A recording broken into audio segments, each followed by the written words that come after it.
qui sont perturbés par des bavardages au fond de la salle. Je rappelle qu'il n'y a aucune raison et aucun droit à qui que ce soit de parler dans cette salle, hormis les élus de la République. Ceux qui sont le plus proches du public ont le droit de pouvoir se concentrer sur nos débats. Je ne ferai pas de rappel, j'ai dû faire un rappel par courrier encore. Il y avait déjà eu un courrier il y a 2 ans. Donc je refais encore le rappel. Il n'y a pas, les seules personnes qui peuvent intervenir dans ce conseil et y demandent la parole en général, ce sont les élus de la République. Voilà le rappel que je voulais faire. Concernant les décisions, la décision numéro 15. Convention d'occupation temporaire du domaine public, Nico Régal. Tu l'as lu celle-là? Voilà, j'en suis là. Tentez-la. Décision numéro 19. Convention avec le CIG, mission de diagnostic des risques. Pour qui est-ce qu'a mis psychomédicaux? C'est psychosociaux. Entre 5 670 € pour 81 heures d'intervention et 7 700 € pour 110 heures d'intervention. C'est l'occasion de rappeler, on a eu quelques discussions, mais c'est important de faire le point sur les risques professionnels des salariés. Je rappelle que tout employeur doit protéger les salariés, que ce soit dans les entreprises privées ou dans l'administration. On doit les protéger en termes d'accidents du travail et de maladies professionnelles. Lorsque nous sommes arrivés aux affaires en 2012, il n'existait absolument rien. Nous avons donc fait l'évaluation des risques professionnels de nos salariés.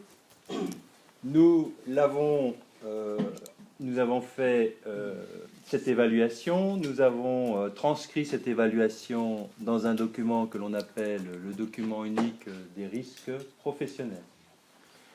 Parallèlement, nous avons... alors aujourd'hui, c'est très simple les statistiques, hein, c'est vrai dans les entreprises privées, mais je vais juste parler des communes. Seuls 21% des communes ont fait leur évaluation des risques professionnels. Chiffre de l'AMF. Donc nous sommes dans les bons élèves.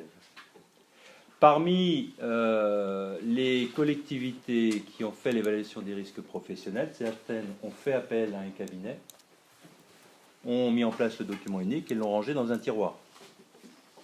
Nous ne l'avons pas mis dans un tiroir et nous n'avons pas fait appel à un cabinet. L'évaluation des risques professionnels a été faite en interne afin d'assurer la diffusion du savoir en ce domaine. Donc nous sommes également plutôt exemplaires en la matière. Ensuite, nous avons parallèlement nommé 2 assistants de prévention.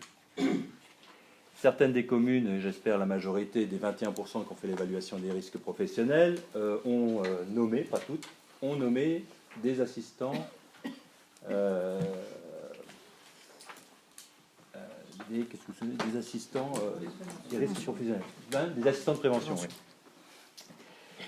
On a fait encore mieux, c'est logique, les assistants de prévention, parce qu'on les nomme, on leur donne de quoi travailler. C'est-à-dire qu'ils ont 2 jours pour travailler sur ce domaine. C'est-à-dire qu'ils sont détachés de leur emploi habituel et se concentrent sur les risques professionnels. Ce n'est pas le cas il y a un certain nombre de communes qui nomment des assistants de prévention, mais ne leur donnent même pas 1 heure de temps de travail pour pouvoir se consacrer à cette mission.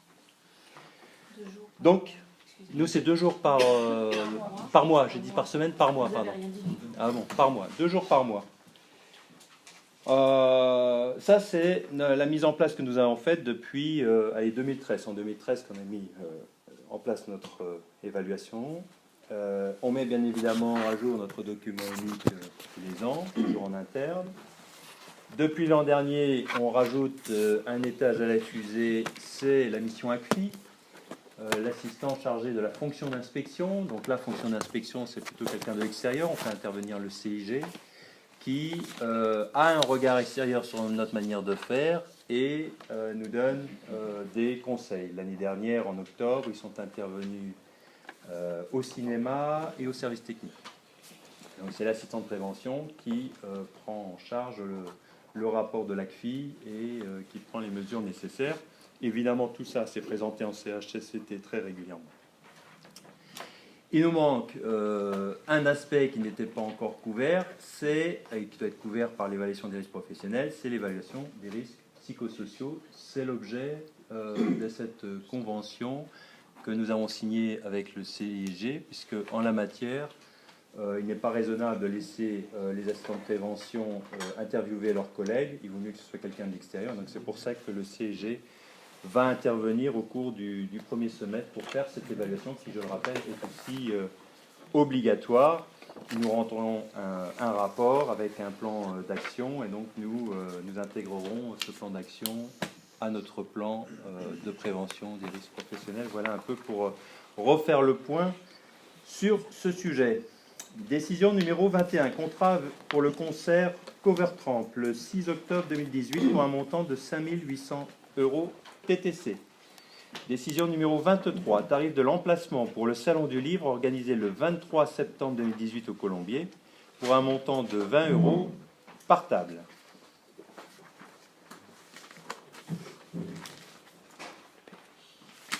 Quoi, ça ? Approbation du procès verbal du 15 février. Est-ce qu'il y a des questions ? Des remarques ? On passe au vote. Qui est contre ? Qui s'abstient ? Madame Ducastel, Madame Lamotte, Monsieur Vidril, Monsieur Héléret, Madame Zec, Monsieur Bertrand Bruno. Qui est pour ? Adopté à la majorité. Merci.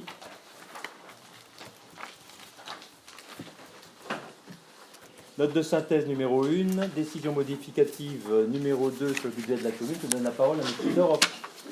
Ok. Cette décision modificative numéro 2 consiste à augmenter le budget de fonctionnement de 1 260 € et le budget investissement de 8 889,74 €. Au niveau fonctionnement, au niveau des recettes, on a des recettes supplémentaires au niveau des fuites du cratère qu'on augmente de 1 260 €. Ensuite, au niveau des dépenses, on a, je dirais, les trois premières lignes qui sont en fait, ça ne change rien au niveau des comptes, mais simplement des affectations un peu différentes, de 500 € en moins, 300 et 200 € en plus. Ensuite, on a, je dirais, 700 € qui sont liés au plan neige et verglas. Rappelez-vous, je crois que c'était le 6 février, pardon. On a été dans l'obligation d'ouvrir le gymnase pour recevoir les naufragés. Les usagers, les naufragés de la route, une trentaine de naufragés, et il a fallu, je dirais, à la fois les nourrir et faire en sorte de bien les recevoir. Une trentaine d'usagers qui sont arrivés entre, je crois, 10 h du soir et 4 h du matin. Dernière est partie, il était 11 h 30. Il y en a eu grosso modo pour 700 € qu'on a repris sur le compte assurance par le fait qu'une fois payé toutes les assurances, on s'est aperçu qu'on avait ces 700 € de rate par rapport à ce qu'on avait mis au budget primitif. Ensuite, on a une somme de 5 945,18 € qui correspondait en fait aux travaux sur les chéneaux du tennis couvert qui avait été passé en fonctionnement et qu'on a décidé de passer en investissement, ce qui nous permettra de récupérer la TVA. Et puis donc on fait un virement de 7 205,18 € de telle sorte qu'on puisse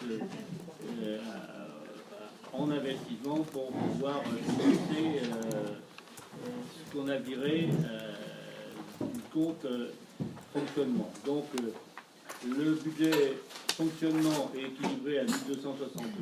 Pour ce qui concerne l'investissement, on a des recettes pour un total de 8 889,74 € qui se répartissent en 1 684,56 € qui sont des produits spéciaux.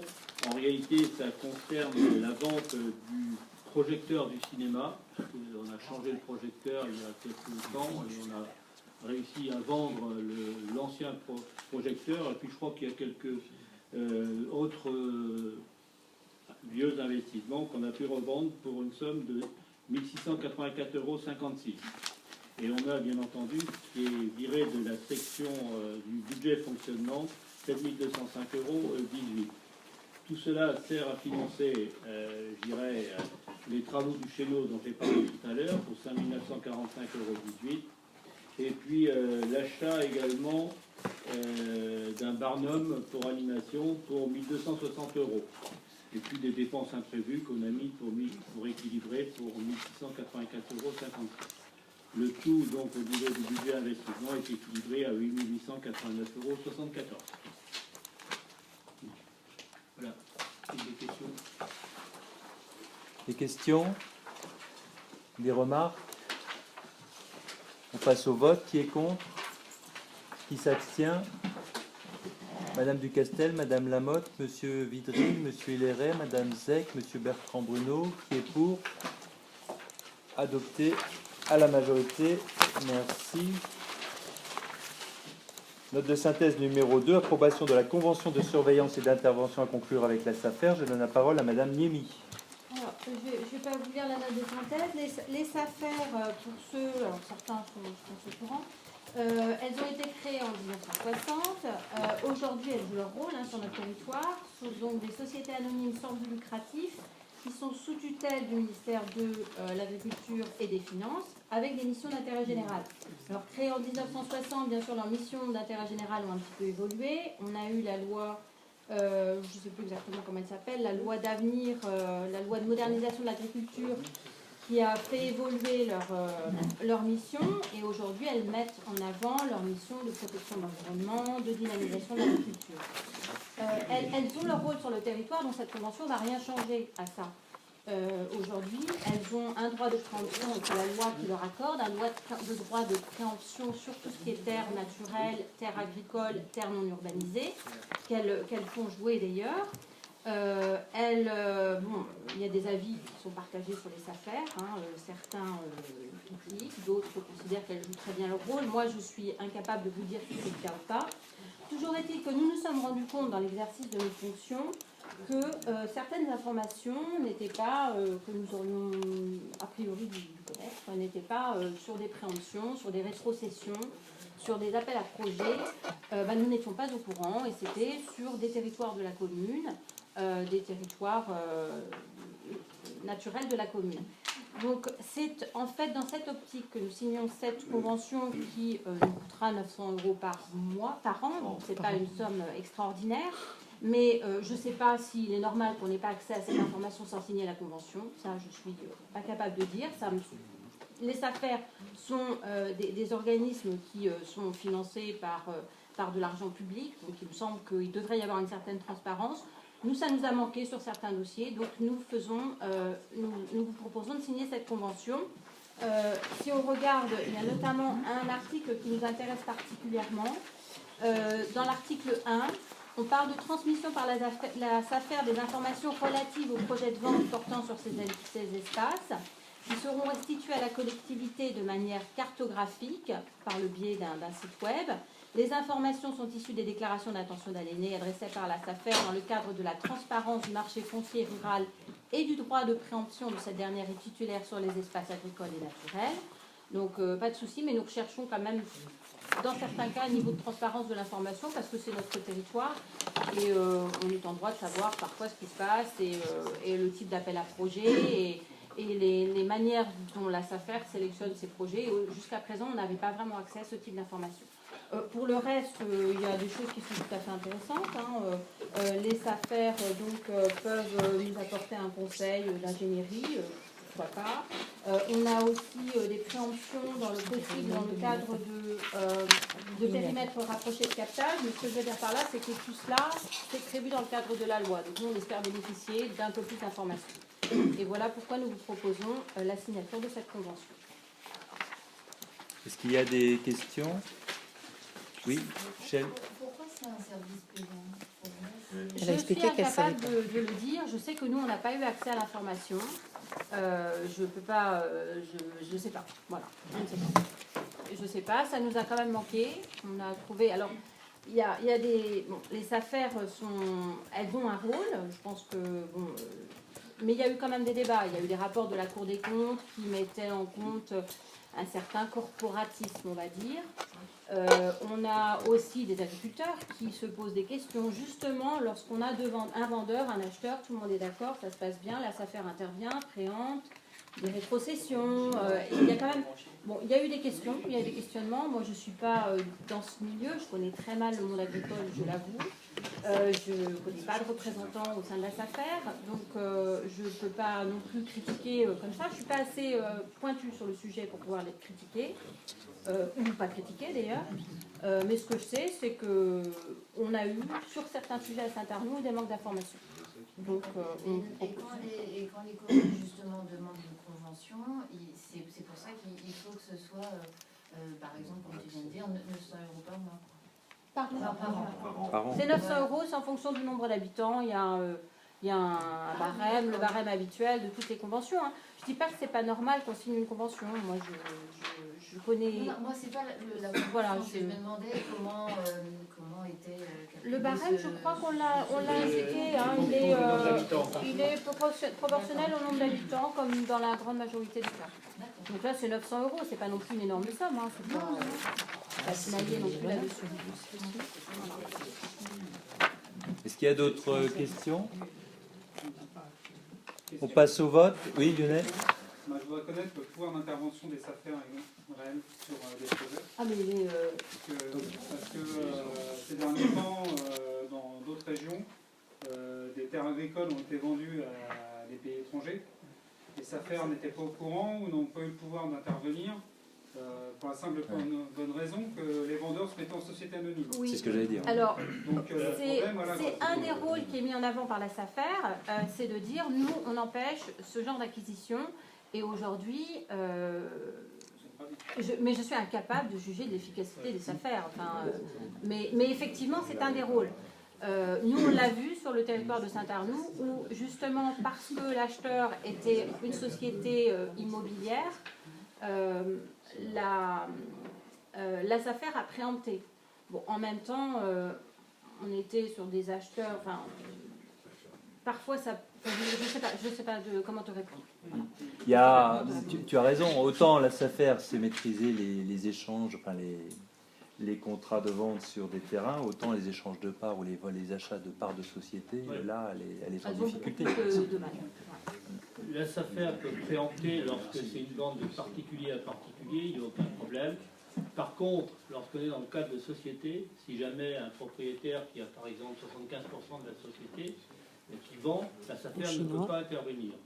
Et c'est dans ce cadre que, effectivement, je pense à un département qui est le département de l'Indre, où il y a des terrains agricoles qui ont été rachetés par des Chinois, par des sociétés chinoises, simplement parce que ces terres appartenaient à une société. Et ils ont acheté les parts. Et là, la SAFER ne peut pas intervenir, c'est vrai.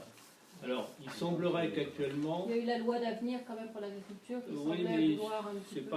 Ça n'a pas résolu. Il semblerait que le problème reste à résoudre et qu'il y ait des députés qui s'intéressent au problème pour effectivement sortir une loi, modifier le statut des SAFER, etc., pour qu'elles puissent intervenir même dans le cadre de vente de parts de société. Est-ce qu'il y a d'autres questions?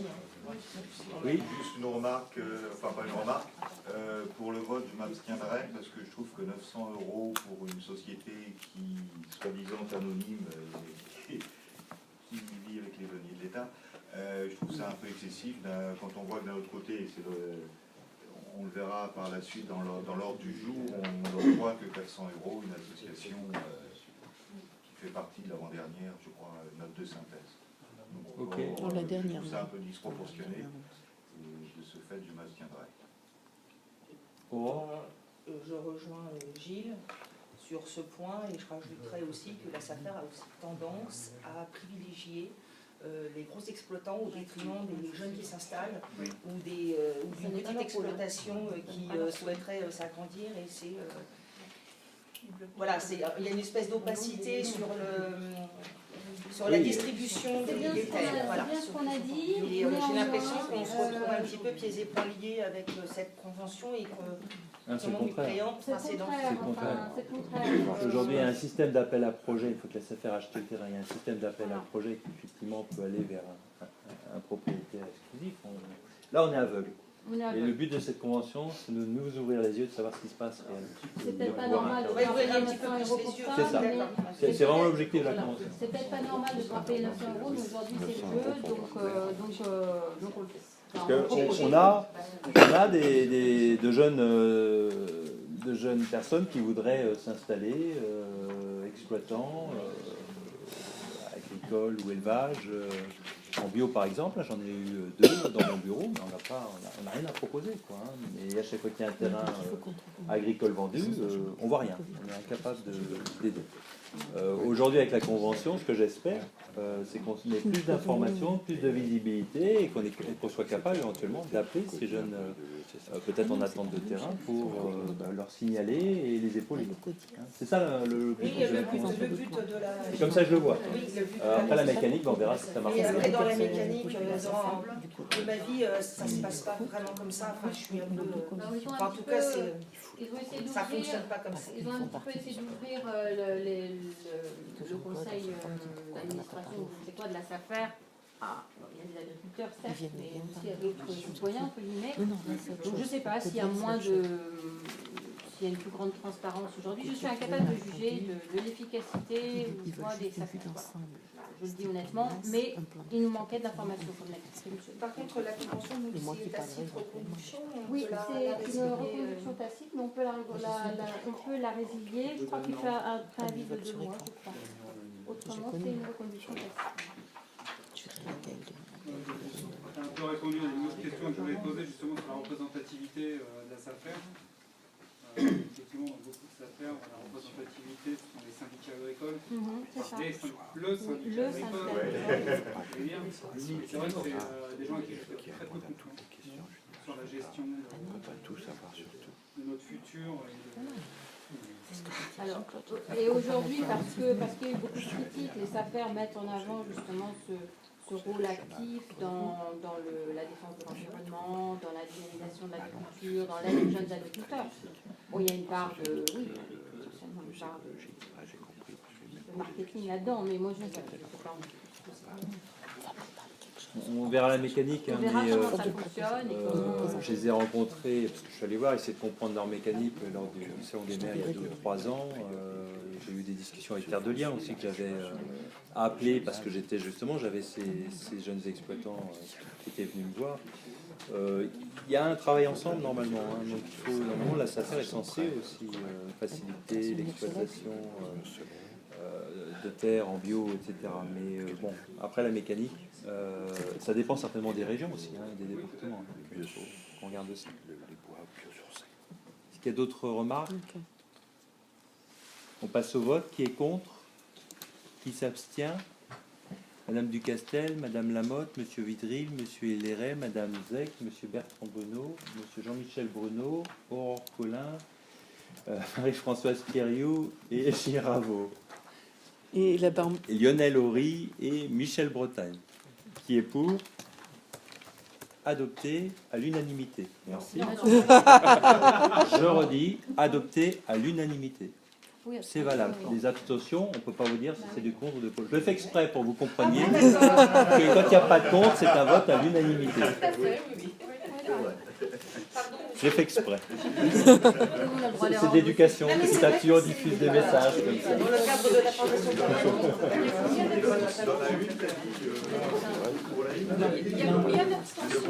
Je suis en train de les compter. Oui, je suis en train de les Il est en train de les compter. J'écris tout. Ça doit faire...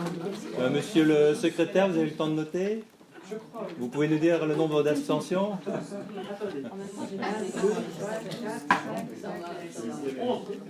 11 abstentions. 4 et 2, 6, 7, 8, Alors, 9, 10, redonne-nous 11, les 12, noms des 12. abstentions, s'il te plaît. On nous dit du 12, ce qui est fort possible. Oui. Sandrine, Bertrand Brulot, Alain Vidril, Anne Lamotte, Soeur Héléret, Colette Ducastel, Aurore, Marie-France, Gilles, et Michel. Il manque Jean-Michel. Jean-Michel Bruno. Jean-Michel, donc ça fait un plus, ça fait 12. 12. Note de synthèse numéro 3, marché forain dominical. Je donne la parole à Jean-Michel Bruno.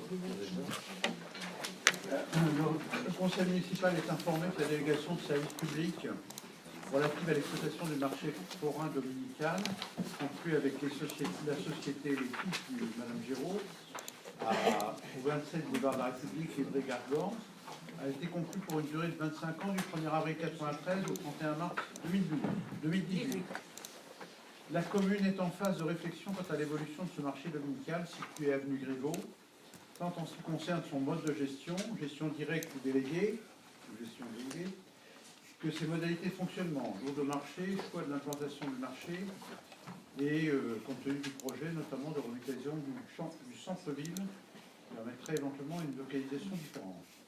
Prenant en compte les délais de procédure de consultation plus longs, 9 mois environ pour une DSP, une prolongation du contrat de délégation de service public permettra une réflexion sereine de la commune afin d'assurer la continuité du service public.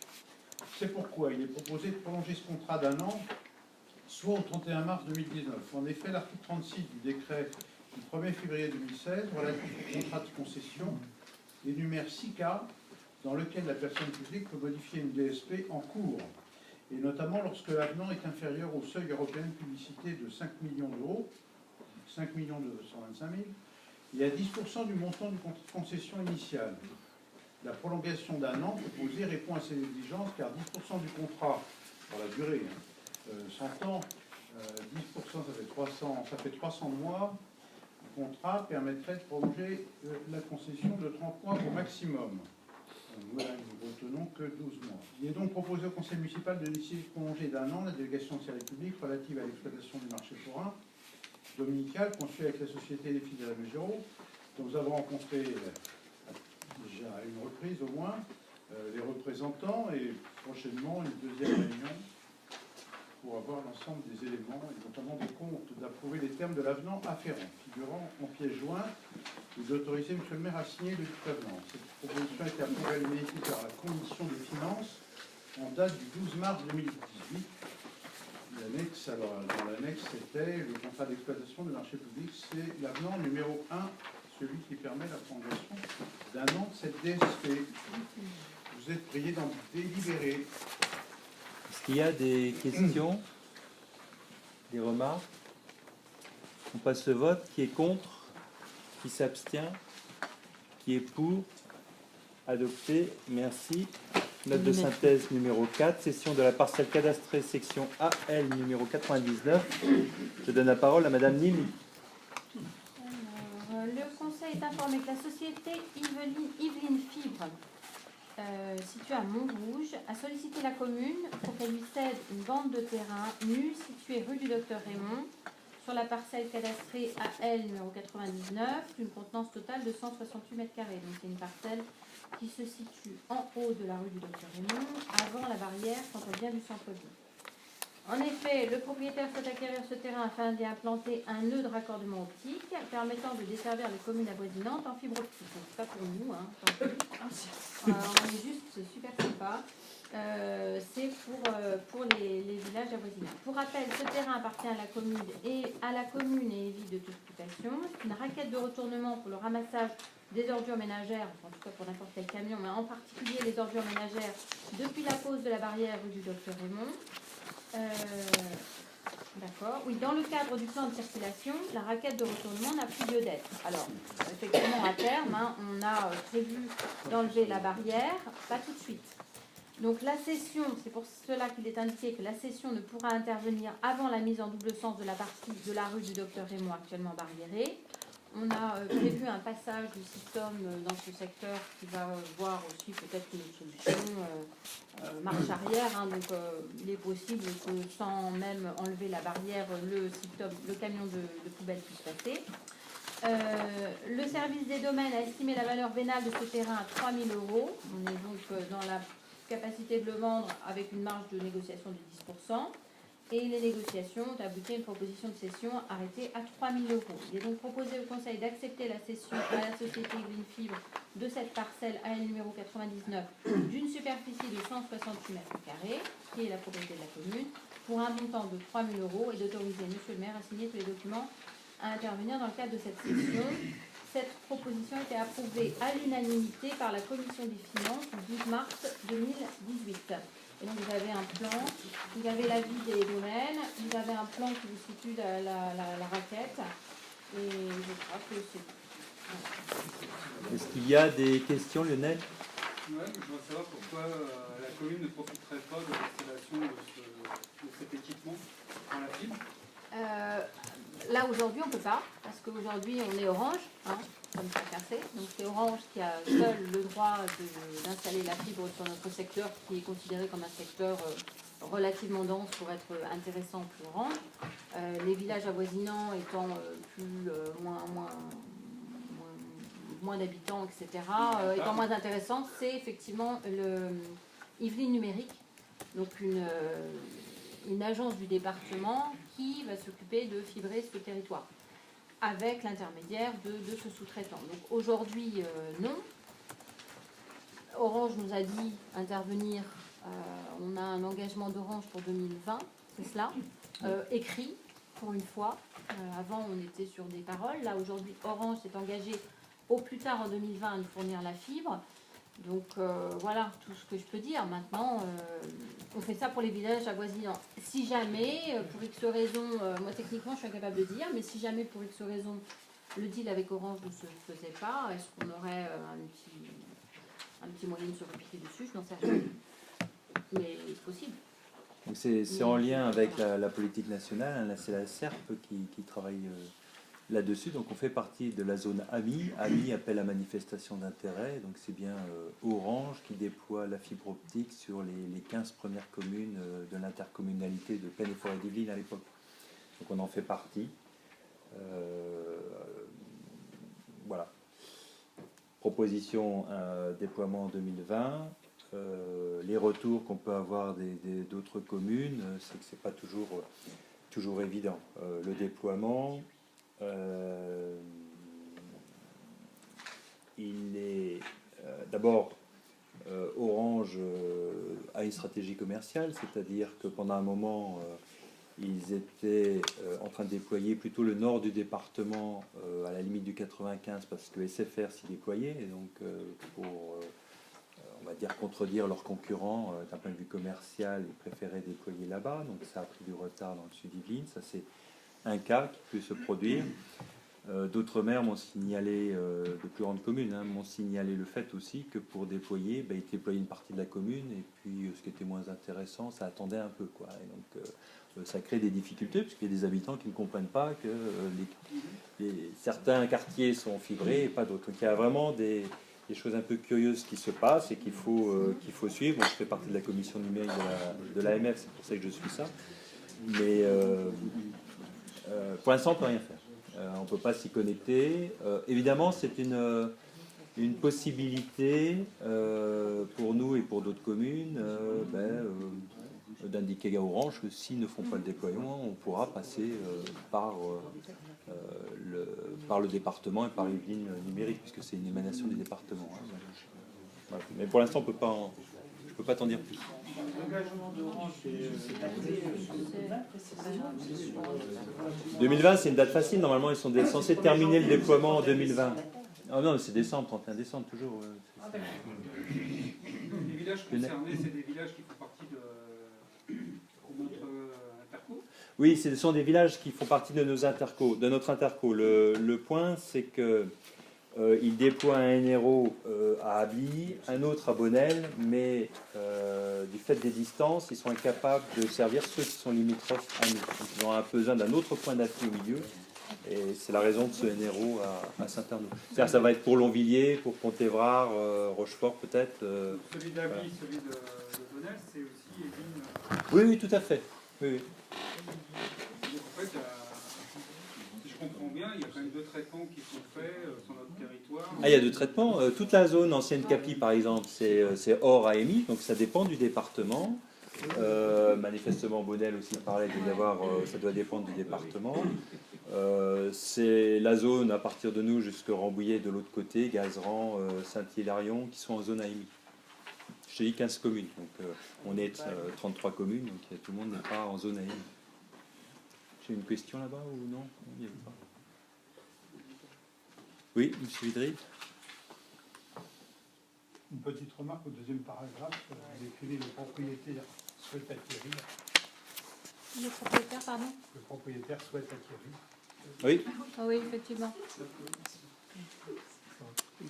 Quel paragraphe? Je reviens sur l'avis de la commission finance, il a bien été donné favorable à l'unanimité, c'est bien sous réserve qu'on inscrive le quatrième paragraphe qui disait qu'il fallait débarriérer pour permettre l'aménagement et qu'on ne ferme pas ce terrain sans rien. Maintenant, j'ai un petit souci en ce qui concerne le montant et les surfaces. L'évaluation du service des domaines annonce 3 000 €, comme vous l'avez précisé dans la délibération, projet de livre. Mais la vente dans le document du domaine, ces 30 000 € concernent une surface vendue de 133 mètres carrés, alors que d'après le projet, la parcelle fait 168 mètres carrés. Oui, il y a une division qui a été faite de la parcelle. Alors, ça aurait été bien que sur le plan apparaisse cette On division. n'était pas la commission finance, mais effectivement. Sur le plan, on ne voit pas cette division. Et sur votre synthèse, vous parlez bien de la parcelle AL99 dans son entier, d'une superficie de 168 mètres carrés. Donc, les deux documents sont un petit peu en confrontation. Il y a 100 mètres carrés qui se promènent. Pas grand chose, mais vraiment pas grand chose. Bon, j'étais à la division, mais franchement, c'est pas ça m'a profondément marqué, excusez-moi. Effectivement, il doit y avoir une ligne quelque part de là à là, donc c'est plus exactement cette parcelle, mais à peu de choses près, quoi. D'accord, c'est 133 mètres carrés que l'on vend. Ouais, voilà. Est-ce qu'il y a d'autres questions? On laisse la place pour le trottoir. C'est marqué de toute manière. Superficie du bien vendu 133 dans le domaine. Dans la délibération. Les 35 mètres carrés qui font la différence. On garde effectivement les 35 mètres carrés, c'est le trottoir, et puis un petit peu Pour la continuité de la chaussée. pour la continuité de la chaussée, on s'est aligné en fait, donc effectivement on perd quelques mètres carrés le long de la route. Il me semble qu'il y a une parcelle en long, le long de la chaussée qui a pour but justement d'élargir la chaussée. Oui. Il me semble qu'au cadastre, on a une parcelle cadastrée qui est devant cette parcelle. Oui. Bon, après, comme toujours, on voit bien que c'est prévu tout le long de la rue du Docteur Raymond. Ça veut dire que là, et ça a été pris en compte. et ça a été pris en compte. Ça a été pris en compte lors de la division, c'est ça. Oui. Et il y avait une Et c'est prévu dans l'évaluation cadastrale, hein, page 2, la surface de bien vendu est bien de 133 mètres carrés. Oui. Non, la L'évaluation division, cadastrale est bonne. Hein. les bornes ont été installées, la division est en cours, je ne sais pas exactement où on a fait ça, il y a à peu près 3 semaines. Oui. Le document cadastral, les domaines, et on voit 168 sur le projet de délire. Oui, c'est une erreur. Encore rajouter sur le livre.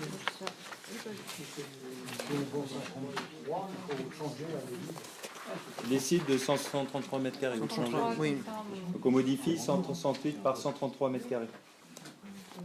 En page 2. En page 2 de la ville des domaines, vous avez en haut paragraphe 4, description du bien, 3e ligne, superficie du bien vendu, 133 mètres carrés.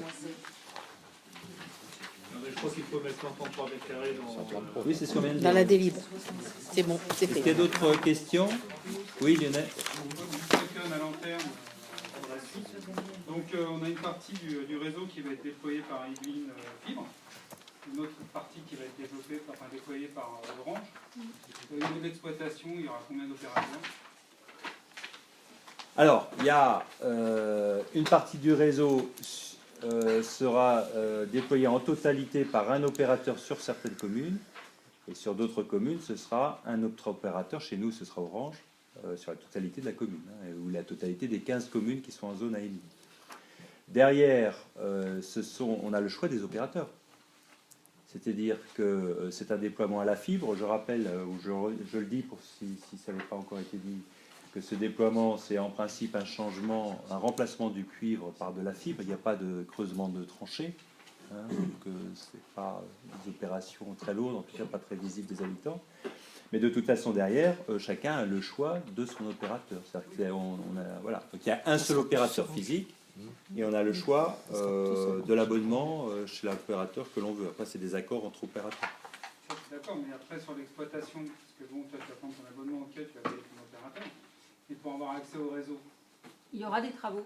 Non, c'est pas ça. Enfin, par ton opérateur. La multiplicité des opérateurs qui voudront avoir accès au réseau qui aura été déployé par Orange, devront payer Orange pour avoir accès Ah oui, tout à fait, oui, mais ça, c'est leur contrat, c'est ce qu'ils font partout en France. C'est ce qui se passe maintenant, hein. Si je comprends bien, Orange se met dans les endroits les plus rentables pour lui. Bien sûr, oui. Sur les autres, il ne veut pas prendre de risque. C'est le département qui paye, donc c'est encore nous qui payons à travers le département. Donc, quelque part, on donne encore un blanc-seing à une entreprise pour choisir ses petites parcelles, pour choisir son business, et les autres, c'est à la charge des habitants Oui, et des, on est, enfin, des habitants. Voilà, quoi. Donc moi, c'est toujours des choses qui me dérangent, parce qu'en fait, on arrive toujours à trouver des arrangements, quoi. Voilà, des arrangements entre amis, on va dire. Parce que quelque part, c'est où Orange déploie complètement s'il veut déployer, ou alors c'est une ligne fibre qui prend en charge le déploiement sur notre territoire complet. Voilà, c'est toujours cette demi-mesure qu'on essaye d'avoir dans plein de projets. C'est pas intéressant, donc on va le laisser au public. En gros, c'est ça, l'État, la région. Et puis ce qui est intéressant, on va le garder dans le privé, quoi. Sinon, on sait qu'on va se faire de la maille. Et ça, c'est dans tous les projets aujourd'hui qu'on pose partout. C'est ce qui fait gagner de l'argent, ça va dans le privé. Ce qui coûte de l'argent, on le met à la charge des collectivités. Donc moi, pour juste ce principe-là, moi je voterai pour. Voilà. Parce que je commence à en avoir un peu marre qu'à chaque fois, ça soit les départements, les régions, les communes qui prennent les charges, et que ça soit des opérateurs qui arrivent à côté, qui ramassent un peu la maille, et qui font profiter, on va dire, des personnes qui n'auraient pas profité de cette manne. Non, t'as pas tort. Après, on le fait pour les autres communes. Hein. Enfin, là, aujourd'hui, c'est pas... Oui, je comprends bien que c'est pour les autres communes, mais moi, sur le principe que c'est où ils déploient partout, voilà, en sachant qu'ils auront des endroits qui seront moins rentables pour eux, mais qui gagneront quand même de l'argent sur le reste, il ne faut pas se leurrer. Ou alors, c'est un service public qui le fait, qui est libre, on n'en parle plus. Tu as parfaitement raison, on est vraiment sur le combat pour le service public. Les trains en Grande-Bretagne, ça a été défini par zone, c'est-à-dire qu'il faut prendre la zone complète. Les trains à grande ligne comme les petites lignes. Ça, je dis ça à dessein, parce que c'est tout le débat qui s'engage actuellement pour la SNCF. On pourrait aussi travailler par zone et obliger les opérateurs à s'occuper des petites lignes en même temps que des grandes lignes. Mais on va voir que de plus en plus, l'État va encourager à la privatisation de tout ce qui est rentable. On est dans cette tendance, et donc il va y avoir, chacun va devoir prendre position et s'engager, soit à défendre les services publics et la répartition des services publics sur l'ensemble du territoire, soit à laisser, comme tu le dis, les entreprises privées prendre grassement ce qui est intéressant financièrement et puis laisser tomber le reste. Et là, il y a un vrai sujet. Un vrai sujet, je te rejoins complètement. Et encore, on n'est pas et c'est que le début. Super intéressant. C'est valable pour les hôpitaux, c'est valable pour beaucoup de choses. C'est déjà les conventions privé-public sur certaines structures qui ont été construites.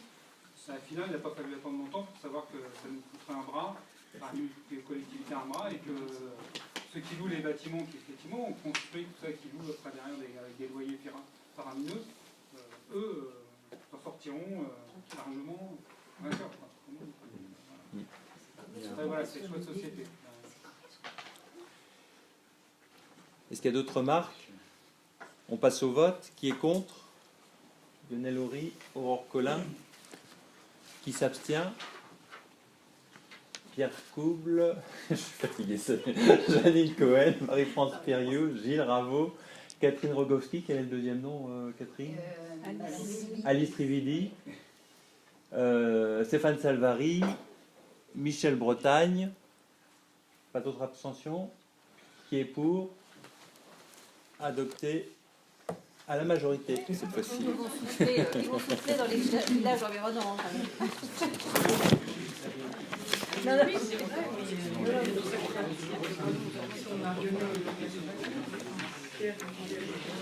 Je pense qu'on fera un courrier aussi à la députée sur ce sujet, des abstentions sur ce sujet.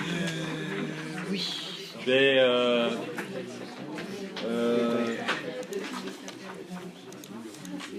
lors de... C'était quel vote déjà? On a écrit à la députée.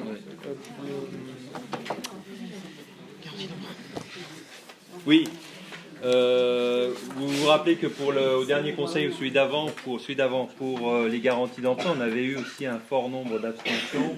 Donc j'ai alerté par écrit la députée sur ce sujet et je l'ai relancé sur cette question des garanties d'emprunt pour les logements sociaux. J'ai relancé également monsieur le sous-préfet, puisque c'était plus le même, j'avais mes premiers courriers datés d'il y a 2 ans. La réponse du sous-préfet ne s'est pas fait attendre. C'est un rappel à la loi rappelant qu'on a le droit et qu'on peut en garantir autant d'emprunts qu'on veut. Donc ça, je ne suis pas très étonné de ce type de réponse. Par contre, la députée a transmis au secrétaire d'État en charge du logement et donc j'attends une réponse un peu plus claire parce qu'elle comprend évidemment, je l'aborde sous l'angle du politique et puis du côté raisonnable, que ce soit légal, on l'a bien compris, mais ça paraît totalement hors de proportion et donc c'est là-dessus que j'attends une réponse de la députée. Donc je suis en train de dire au service aussi de me préparer un courrier pour l'interpeller sur les services publics en s'appuyant sur le nombre d'abstentions que nous avons eues sur cette délibération. Je pense que c'est intéressant aussi qu'elle sache quel est l'avis des représentants de la commune sur ces sujets-là. Note de synthèse numéro 5, ressources humaines, création de 2 postes d'adjoints administratifs. Il est rappelé au conseil municipal que conformément à l'article 34 de la loi du 26 janvier 1984, les emplois de chaque collectivité ou établissement sont créés par l'organe délibérant de la collectivité ou de l'établissement.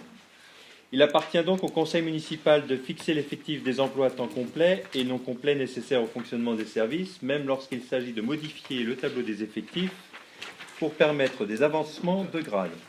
En cas de suppression d'emploi, je le rappelle, la décision est évidemment soumise à l'avis préalable du comité technique. La délibération doit préciser le grade, le motif invoqué, la nature des fonctions, le niveau de recrutement et de rémunération de l'emploi créé s'il s'agit d'un emploi de non-titulaire créé en application du 5e et du 6e alinéa de l'article 3 de la loi précitée. Aussi, afin de pouvoir renouveler les contrats de 2 agents administratifs nommés sur les postes vacants d'adjoint administratif principal de 2e classe, l'un au service urbanisme, l'autre au service ressources humaines, qui seront supprimés lors d'un prochain conseil municipal après avis consultatif du prochain comité technique, et ce, dans un souci d'harmonisation des carrières, il est proposé de procéder à la création des postes suivants, 2 postes d'adjoint administratif à temps complet. Cette proposition a été approuvée à l'unanimité par la commission des finances en date du 12 mars 2018. Et puis vous avez en annexe, écrit en tout petit j'imagine, le tableau des effectifs. Vous êtes priés d'en délibérer. Vous avez oublié ta loupe? Oui. C'est ça, est-ce qu'il faut vraiment la joindre l'annexe parce que de toute façon c'est... Ce que j'ai dit, elle m'a dit qu'elle avait essayé et que c'était lisible. On arrive à lire. J'ai encore des bonnes lunettes pour lire. Ouais, bah, moi j'ai de la vue qui baisse, hein. Moi j'ai mon âge. Hein. Elle va faire l'ancienne.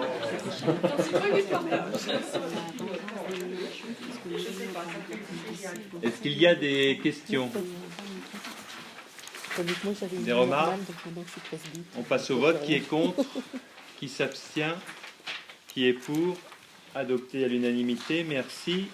Note de synthèse numéro 6, demande de subvention auprès de justice pour la mise en accessibilité de 13 points d'arrêt de bus. Je donne la parole à monsieur Jean-Michel Bruno. Et alors, il s'agit de la 2e délibération que vous êtes amené à prendre, donc, puisque en juin dernier, en juin 2017, vous aviez voté au Parlement un vote de principe sur une demande évidemment de subvention pour le site, et nous avions à l'occasion confirmé le maintien du budget primitif qui était prévu pour les études préalables pour montrer notre intérêt sur cette opération. Alors voilà, donc on est dans le cadre de la loi du 11 février 2005 pour l'égalité des droits et des chances, la participation, la citoyenneté des personnes handicapées. Et ceci dans l'objectif d'atteindre un objectif d'accessibilité pour l'ensemble de la chaîne des déplacements, transport, rail, etc., voirie ou route. Là, en l'occurrence, concernant les transports, le syndicat de transport Île-de-France s'appelle maintenant Île-de-France Mobilité, que tout le monde sait, se propose, entre guillemets, j'y reviendrai, d'apporter une aide financière à hauteur de 70% du coût hors taxe aux collectivités, s'engageant financièrement sur la mise en accessibilité de chacun des points d'arrêt, du de sa compétence, desservant la ligne prioritaire, sauf en cas d'impossibilité technique avérée.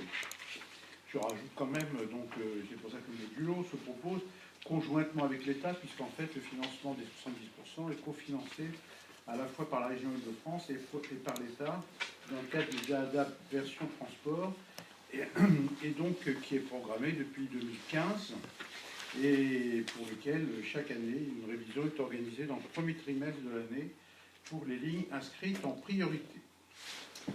Voilà, alors dans le cadre de la mise en place fin août 2016 de la nouvelle ligne express 10 du Sud Yvelines, qui fait partie des 5 lignes prioritaires du Sud Yvelines, la commune a identifié, après consultation engagée, auprès des services du département, services des routes, auprès des opérateurs de transport Transdev et la SAVAC, la communauté La Carte, l'agglomération de Rambouillet, et une association départementale représentant les personnes à mobilité réduite, l'âge, liberté, accessibilité, handicap. Elle a donc déterminé un certain nombre de points d'arrêt de bus qu'elle souhaite dans le cadre de la mise en œuvre du schéma directeur d'accessibilité, agenda accessibilité, SDA ADAPT, mettre en accessibilité d'une part, nombre 13 arrêts sur les 14 qui concernent cette ligne. Le seul arrêt qui est considéré comme impossibilité technique d'aménager, c'est l'arrêt de la Marjoine, c'est l'arrêt actuel qui sera maintenu mais qui ne sera pas aménagé. Les deux, donc, dans les 13, il y a les 2 arrêts des Grands Murgers, situés à gauche et à droite en venant de son champ vers le centre-ville. L'arrêt Lamar, mais le nouveau, celui qui est projeté, c'est situé à droite en venant de son champ, rue des Grands Murgers, entre deux sorties de propriété. Les 2 arrêts Chaudière, situés à gauche et à droite en venant de son champ vers le centre-ville. Les 2 arrêts Popinette, situés gauche et droite, l'arrêt unique place du Général Leclerc, situé à droite, bien sûr, il n'y en a qu'un. Les 2 arrêts mairie, situés des 2 côtés de la rue Camescar, les 2 arrêts cimetière, situés à gauche et à droite, et puis en direction de Rochefort, et l'arrêt La Poste, unique à droite, en allant vers Rambouillet. Dans ce cadre, il est nécessaire de se réaliser par l'agence départementale ingénierie, c'est pour ça qu'on vous présente le dossier aujourd'hui, il a été fait donc entre mai 2017 et février 2018, une étude de faisabilité qui a défini les travaux nécessaires pour répondre aux critères qu'avait fixé le site comme condition à l'attribution de la subvention, donc Île-de-France Mobilité. D'une part, faciliter l'accostage des véhicules pour avoir une approche rectiligne et parallèle au trottoir. Par exemple, ça concerne, là, en l'occurrence, le quai qui est à droite en allant vers son champ, au Grand Murger. Nous avons actuellement des quais en courbe. Porter la hauteur des quais des bus à 18 cm. Permettre des cheminements des points d'arrêt sur sol meuble, sans revêtement lisse et sans obstacle aux routes. En particulier jusqu'à la proximité d'un passage piéton avec des repères tactiles de façon à traverser la chaussée. Ça concerne en l'occurrence les points qui seraient modifiés, la Chaudière, la Marjoine et le passage jusqu'au passage piéton. Assurer une largeur de cheminement de 1,40 m derrière un abri, c'est le minimum demandé. Il peut y avoir des dérogations jusqu'à 1,20 m, mais il faut le demander à une commission départementale d'accessibilité. Derrière un abri valeur à 0,9 devant. Si l'abri est appuyé sur un mur, la largeur de cheminement devant l'arrêt sera portée à 1,40 m. Et en l'occurrence, ça concerne l'arrêt des Grands Murgers, celui de la Marjoine, celui de Popinel et la place de Claude. Assurer un diamètre d'une largeur de 1,50 m, en plus de la palette du bus, sans obstacle sur l'espace public au niveau de la porte arrière du bus, afin de permettre la rotation d'un fauteuil roulant. Voilà. Ensuite, le rapport final qui sera transmis au STIF. Donc, pourquoi ce rapport aujourd'hui? Parce qu'il faut que le rapport soit absolument adressé avant la fin mars, donc ce mois-ci, pour que la commission de juin du STIF puisse retenir et délibérer sur notre proposition. Pour chaque arrêt, donc le rapport final, donc, dont vous avez la note de synthèse, qui vous a été transmise dans une annexe, par ailleurs, pour chaque arrêt, un diagnostic préalable d'accessibilité, les lignes concernées par la mise en accessibilité de ce point d'arrêt, une photo du point d'arrêt, un plan de situation actuel, un devis des aménagements réalisés, avec une notice explicative des travaux effectués, un plan de l'état projeté au 200e, sauf pour l'arrêt inaccessible de la mare à gauche en blanc de son champ. Pour chaque ligne concernée par les arrêts étudiés, en fait, là, nous avons qu'une seule ligne, qui est la ligne 10, qui regroupe l'ancienne ligne 10 et 3. L'ancienne ligne 10 et l'ancienne ligne 3. Un plan de situation des points d'arrêt sur la ligne, le taux d'accessibilité de la ligne avant et après le projet. Un calendrier prévisionnel de réalisation des travaux indiquant en fonction du phasage envisagé les périodes prévisionnelles de démarrage et d'achèvement des travaux. Il est précisé que sur les crédits qui étaient inscrits au budget 2017 pour cette accessibilité, les 37 200 € ont été utilisés que partiellement, essentiellement pour faire des études, l'étude préalable, des plans topographiques, des arrêts actuels et futurs, et pour une étude d'accessibilité qui était payée à l'association LAH, que j'évoquais tout à l'heure pour 1 200 €. La seconde tranche sera mise en œuvre dans l'exercice 2019. Ainsi, le budget primitif 2018 pour cette opération est de 30 000 € TTC, complété par une dotation de 70 000 € qui sera proposée au budget supplémentaire 2018 afin de financer la première tranche de travaux sur l'ensemble de l'année. Au stade actuel de l'étude de faisabilité, le montant total de l'opération sur l'exercice de 2018 et 2019 s'élève à 266 200 € hors taxe. Une moyenne par arrêt de 20 477. Les arrêts sont différents évidemment au niveau de son montant. Il varie de 13 500, de la plus basse à 51 500 pour les grands mergers. On est loin évidemment des montants qu'on avait indiqués il y a déjà 2 ans sur les indications du CITER, avec des arrêts de l'ordre de 12 à 15 000 € en moyenne. Il s'agit là évidemment il y a un certain nombre d'arrêts qui sont complètement modifiés et déplacés. Aussi, il est proposé au conseil municipal d'approuver la mise en accessibilité des 13 points d'arrêt du site ci-dessus évoqués, de solliciter du STIF une subvention au taux maximum pour les travaux de mise en accessibilité, c'est 70% de toute façon, les points d'arrêt, et d'autoriser M. le maire à effectuer les démarches concernant ces demandes de subvention et à signer les documents afférents. La part de la commune s'élèvera à 79 860, comme vous avez vu, figurant dans la notice de synthèse qui vous a été transmise en année. Voilà, donc les annexes, vous avez à la fois le calendrier prévisionnel et la notice explicative qui a été faite à partir du rapport de l'ingénierie, l'agence ingénierie, non pas gratuitement, mais dans le cadre de la convention que nous avons annuelle avec vous. Vous êtes priés d'en délibérer. Est-ce qu'il y a des questions? Monsieur Vidril? Oui, je suis venu consulter les plans, on a travaillé, vous avez vu vendredi, que vous avez mis, je crois, avec M. Benoît. J'ai deux points d'arrêt sur lesquels j'aimerais faire des observations. Le premier, je l'ai vu avec M. Bruno. Le deuxième, c'est suite à une discussion qu'on a eue hier soir. Alors le premier que j'ai vu avec M. Bruno, c'est l'arrêt Boucauderie dans le sens sortant de Saint-Arnaud. L'arrêt est déplacé environ 80 mètres plus loin. Il y a 2 arrêts sur la Boucauderie, celui de Poupinel, celui qui est en bas près de Poupinel, ou au contraire en sortant de Saint-Arnaud. La Chaudière, là. Chaudière. Oui, qui est rue de la Boucauderie. Oui. On a vu sur les plans que le déplacement de l'abribus actuel n'était pas prévu sur le plan. Donc, il reste où il est. C'est à noter, il est à rajouter sur sur le plan ce point de détail et évidemment sur le devis. Parce qu'il y a forcément un petit coût pour déplacer cet abri qui est juste devant Saveur-Jardin et qui, pour ceux qui ne savent pas, se trouve en propriété privée. Donc, de toute façon, Excusez-moi la fin de votre phrase. je disais que pour ceux qui ne savent pas, il est en propriété privée. Oui, il est en propriété privée. Donc de toute façon, Il sera enlevé, il sera enlevé. rapproché sur l'autre. Voilà, absolument. Il Il y a est placé cette plus réserve. haut, Voilà, il y a cette réserve à faire. environ pour 80 déplacer mètres plus haut. cet abri.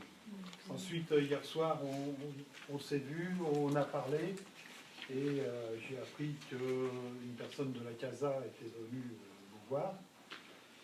Je suis retourné sur les lieux, il s'agit de l'arrêt Leclerc. Oui. Et donc, j'ai une proposition à vous faire pour modifier légèrement l'emplacement de cet arrêt. L'arrêt qui était prévu entre le 42 et 46 de la place du Général Leclerc, rue Charles de Gaulle. Sur 3 places zone bleue et une place PMR. Je vous propose, moi, de le descendre de quelques mètres sur 4 places de zone bleue. Il y a des avantages à ce léger déplacement. Il se trouverait devant les commerces qui sont l'agence immobilière Saint-Arnaud, le vaporiste et l'auto-école, qui ne drainent pas autant de clients toute la journée que la pharmacie qui a besoin, je pense, des places devant sa vitrine pour les allées et venues des clients toute la journée. Et les personnes âgées aussi. Dans ces avantages, en plaçant l'arrêt devant ces 3 commerces, en allant sur place, vous pourrez remarquer que la pharmacie a son accès à niveau, mais que ces 3 commerces-là ont une petite marche. En mettant le quai à cet endroit, puisqu'il faut monter de 18 cm, on pourrait incorporer la PMR pour les 3 accès des magasins. C'est-à-dire qu'on pourrait mettre l'accès des magasins à 0 au lieu de rester avec 3 marches. Enfin, une marche chacun. Un petit avantage, ça coûtera moins cher, puisqu'il n'y aura pas besoin de déplacer l'emplacement en PNR. L'emplacement PNR n'est pas à refaire ni en peinture, ni en déplacement de signalisation verticale. Et puis, si vous désirez mettre les 3 places devant la pharmacie en zone verte pour améliorer le tout, c'est faisable aussi, ça.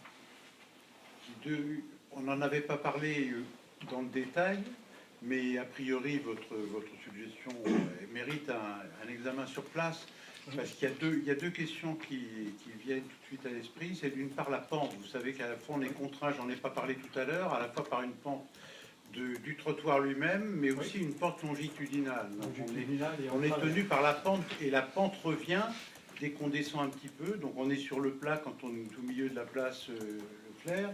On redescend de ce côté-là. C'est la première réponse.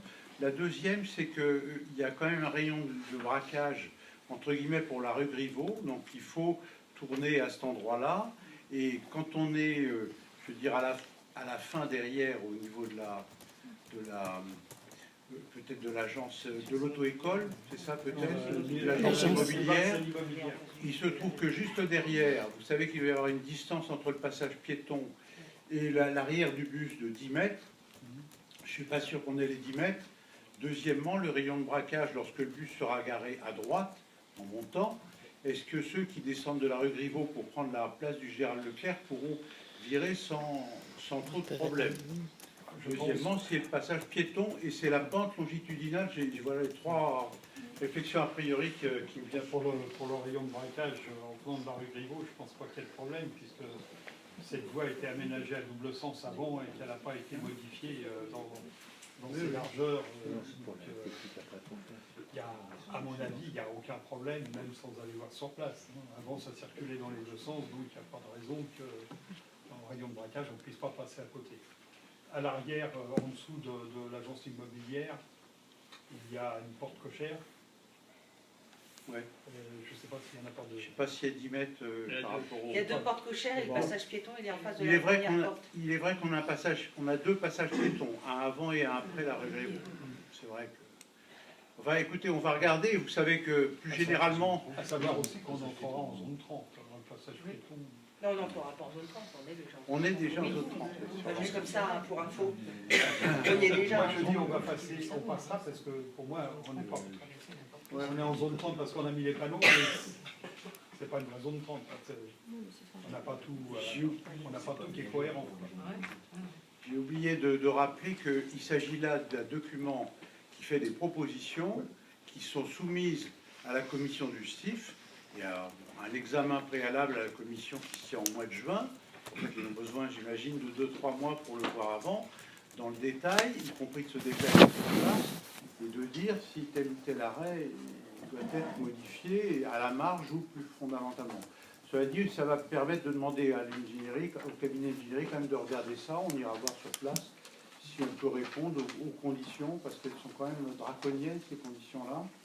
Et le STIF est dans une logique, dès qu'on sort un petit peu des clous, qui sont stricts, on n'est plus subventionné à ce tort-là. Voilà, puis il reste le tableau qu'on avait vu ensemble. Bah, le tableau, on l'a vu ensemble. Il y aura un choix à faire dans les arrêts, puisque par rapport au devis, il y a plus que ce qui est doté. Voilà, sur la première partie, il est évident que les 30 000 euros vont permettre de démarrer ou d'avancer dans les études préalables. Il est vrai, comme c'est au mois de juin que se réunit la commission du STIF, le premier semestre est déjà largement entamé, il est quasiment terminé, donc les travaux pourraient bien commencer en tout début juillet ou à la fin du mois de juin, au mieux. Donc la somme ne sera pas consommée intérieurement au premier semestre. Bon, c'est des indications. Ensuite, on colle à peu près sur la deuxième tranche du deuxième semestre. On est à 61 500 par rapport aux 70 000. Là, on retrouve un petit peu de marge qui permet d'absorber le manque du premier semestre. Et sur l'année 2019, on est à 153 000 pour un budget qui devait être là, 266 000. Bon, on ne peut pas caler exactement des opérations qui sont avec des montants financiers qui sont calculés comme ça. On pourra après ajuster. Je parlais uniquement de l'année 2018, hein, oui, sur laquelle vous annoncez 100 000. Il est évident pour rentrer dans les clous des 70 000 euros et 70 000, on est obligé, qui fait 51 500. La Mars, c'est 23 000. Leclerc, c'est 23 000. La Poste, c'est 15 500. Ça fait 61 500. Il y en a un trop. Voilà. Bon, merci. Suggestion. Lionel. La petite question, donc effectivement, moi je partage certains points de vue de M. Vidry sur cet aménagement. Ma question est que si l'aménagement actuel est conservé, donc dans l'état, où sera mis la place PMR? Où sera-t-elle déplacée? Sachant que ça tombe bien qu'elle soit là parce qu'en fait il y a une psychomotricienne qui s'est installée. Mais ça avant notre école. Avant l'autre école, d'accord. Donc là, en fait, ça tombait bien parce qu'il y avait une petite psychomotricienne. Donc les gens arrivaient, s'installaient, allaient faire leur... Il sera décalé plus bas, oui. Voilà, ce qui est vrai avec la place que je propose donc, ça serait à réfléchir aussi quand même sur cette aménagement. On est vraiment sur les demandes de subvention. Bon, les critères sont quand même assez rigides de France Immobilité. Mais voilà. Il y a la question de la pente qu'il faudra étudier. On a un ingénierie qui est là pour nous accompagner, regarder là. Cette place-là se trouvait en plus à un endroit où il y avait moins de pente que où vous voulez, apparemment la mettre. Donc c'est pour ça qu'elle avait été mise là, mais c'est vrai que l'utilité et l'emplacement est bien vu. Donc je pense que ça à réfléchir aussi pour les personnes à mobilité réduite. C'est quelque chose à prendre en compte réellement Bien sûr, dans la décision d'aménagement.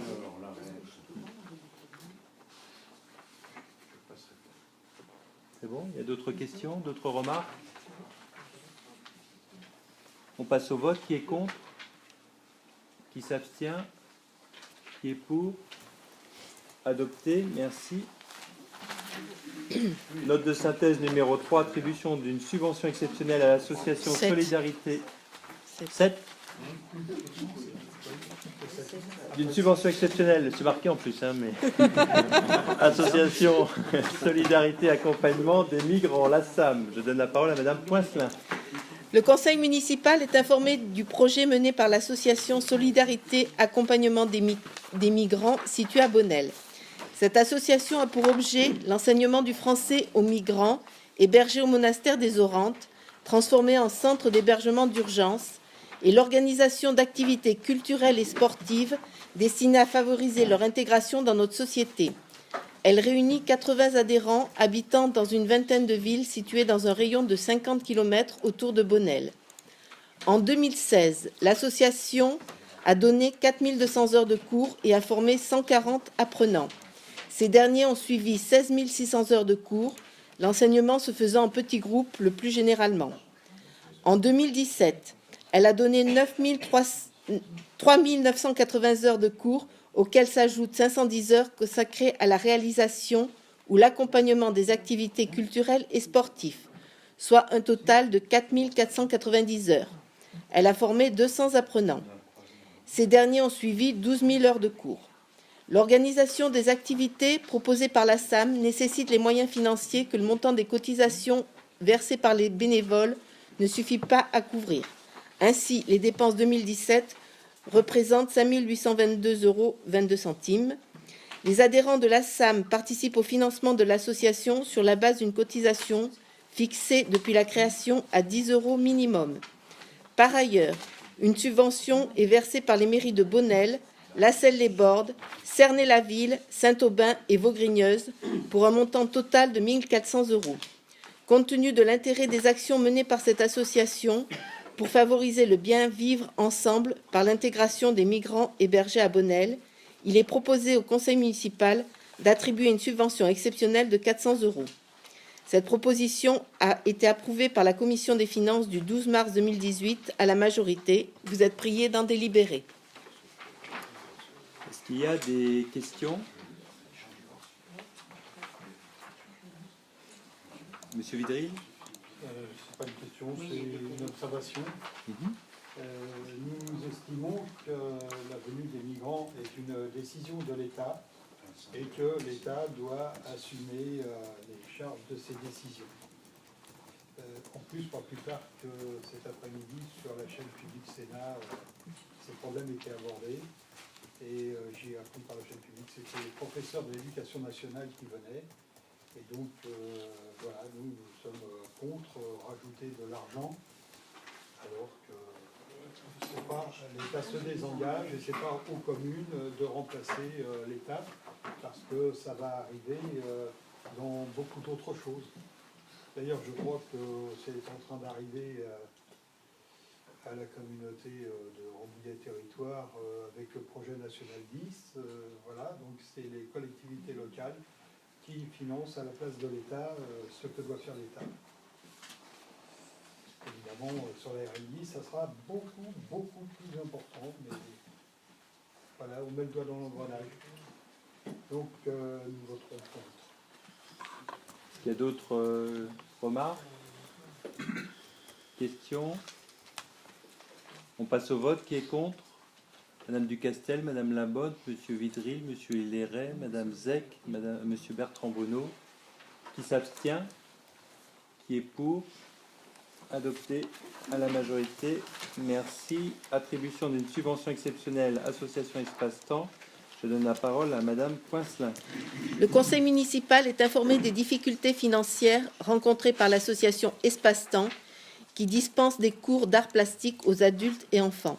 En effet, l'association a connu pour l'année 2017-2018 une diminution de moitié de son nombre d'adhérents, 33 adhérents en 2016-2017. L'association explique cette situation par plusieurs raisons. D'une part, la date du forum des associations début septembre 2017, avant la rentrée scolaire, qui a pu pénaliser le nombre d'inscriptions. De plus, un changement de professeur a eu une incidence sur la fidélisation des adhérents. Un cours a dû être fermé et 3 cours sont non rentables. Tous ces éléments ont eu pour conséquence de réduire sensiblement la trésorerie de l'association, dont le budget prévisionnel de 6 640 € en dépenses pour 2017-2018, qui a déjà diminué. Il était de 9 938 € en 2016-2017, n'a pu être compensée par les cotisations des adhérents qui sont restées stables à 20 €, tout comme les coûts trimestriels, 80 € pour les adultes et 65 € pour les enfants. Cela met en péril la poursuite de son activité en 2018-2019, car la trésorerie attendue fin juin 2018 serait de 136 €. L'association va mettre en œuvre des actions pour éviter la reproduction de ces difficultés. Ainsi, un système de préinscription des adhérents sera mis en place en juin 2018 pour permettre d'anticiper le nombre d'adhérents à la rentrée 2018-2019 et ainsi caler les besoins matériels et humains, professeurs engagés pour intervention, pour élaborer un budget adapté. La prospection d'adhérents dans les communes alentours demeure. C'est dans ce cadre, afin de permettre à l'association Espace-Temps de pouvoir anticiper la mise en place des activités 2018-2019 et ainsi de poursuivre son activité, qu'il est proposé de verser une subvention exceptionnelle de 500 €. L'association organisera une assemblée générale extraordinaire au mois de juin. Elle transmettra les comptes actualisés à fin juin. Cette proposition a été validée par la commission animation du 6 mars 2018. Cette proposition a été approuvée par la commission des finances du 12 mars 2018 à la majorité. Vous êtes priés d'en délibérer. Est-ce qu'il y a des questions? Des remarques?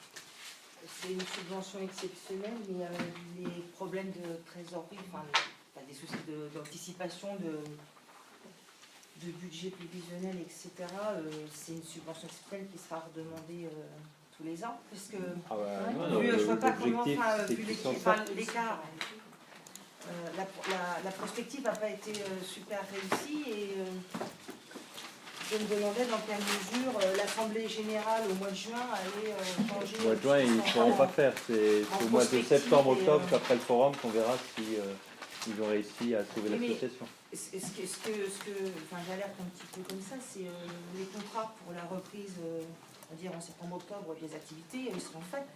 Donc j'ai peur qu'on se retrouve toujours à... Ils ne peuvent pas être faits. Ça va falloir travailler avec le professeur. Hein. Évidemment. C'est un vrai exceptionnel. Bien sûr. On avait déjà augmenté le montant de la subvention pour tenir compte de ça. On avait quasi doublé le montant de la subvention qu'on avait donné par rapport à 2016. Ils avaient déjà fait leur calcul, c'est-à-dire qu'ils demandaient 1 000 € de subvention et on y revient au final. On va même au-delà, oui. Sur 2018, ça nous emmène à 1 100 €. Tout à fait. Est-ce qu'il y a d'autres remarques? On passe au vote. Qui est contre? Qui s'abstient? Monsieur Jean-Michel Bruno, Monsieur Raveau, Monsieur Salvari. Je suis vraiment fatigué de ça. Monsieur Dumay. Madame. Madame Aurore. Madame Aurore, on c'est pas Madame Berger. C'est Madame Lionel Horry, Michel Bretagne. Pas de voix là. Ça, c'est les abstentions, on en est, hein, oui. Qui est pour? Et moi, je ne peux pas citer. Excuse-moi. Et Monsieur Jean-Luc Barraud aussi. Donc ça fait C'est bon, tu en as combien là? 8. Je sais pas, je vais pas compter. Vous pouvez relever la main, comme ça on va compter pour être sûr. Pour ceux qui sont abstenus, oui. 2, 3, 4, 5, 6, 7, 8. C'est ça, 8. Qui est pour? Adopté à l'unanimité. Merci. Ça clôt la séance du conseil municipal. Il y avait... Attends, Jean-Claude. Pardon, une question. C'est une petite observation, je ne sais pas si vous êtes au courant. J'ai vu en passant rue des Gatines, dans la moitié basse de la rue des Gatines, une construction en cours. Et les terrassements de cette construction sont tellement à la limite du domaine public qu'ils ont terrassé dans le domaine public. Le solin en béton des bordures a été partiellement retiré. Et vous pourrez voir sur place que les bordures de type P sont décollées de... Numéro 1 ou 2, c'est ça? Négatif? C'est côté gauche. Oui, oui. C'est la seule maison. Oui, non, mais c'est le seul permis qu'on a sur la rue. Et vous verrez que la bordure P est décollée de la bordure de type P, ce qui fait que l'eau va s'infiltrer là-dedans. C'est même au niveau d'une bouche à clé d'ailleurs, donc au niveau de la bouche à clé, il y a quelque chose. Mais vous verrez la bordure, elle est décalée, évidemment, elle penche du côté du vide. On va tomber, oui. On est d'accord. Donc le propriétaire, enfin l'entreprise qui travaille pour le propriétaire, a terrassé sur le domaine public et a en partie démoli ce qui a été construit pour aménager la rue des Yattés. J'ai vu celle-là en passant, mais peut-être d'autres. Merci. Ok, merci. Bonne soirée. Bonne soirée. Qui sont perturbés par des bavardages au fond de la salle.